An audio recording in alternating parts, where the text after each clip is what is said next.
Bloomberg Audio Studios. Podcasts, radio, news.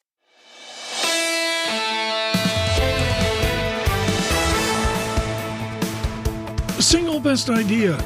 The single best idea in July is to avoid the summer doldrums and focus. You can focus on reading. You can focus on some of the conversations that we have. I just finished my book of the summer, Ken Rogoff's Our Dollar, Your Problem. Adam Posen with us today.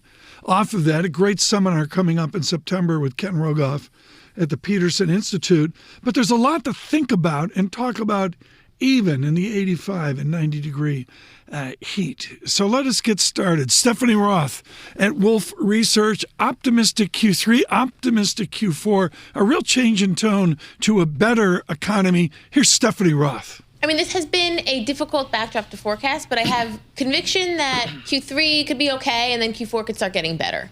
And the reasons are, we're currently now absorbing the tariff impact. That should take a couple of months. Which was an unknown unknown. Which was an unknown unknown. Now it's still an unknown, but less unknown than it was.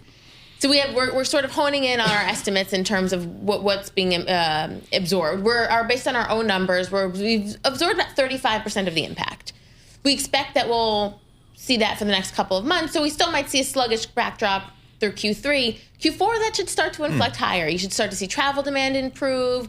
Good spending, there's a bit of an air pocket right now. That should pick up. And then you start to look into 2026, where fiscal stimulus should have an effect on the economy, about boosting GDP by about 40 basis points. A real nugget there where Stephanie Roth says 35% of the tariff angst maybe has been unwound so far. I have no clue, but that's a good working number to move forward with. Libby Cantrill with us, with PIMCO.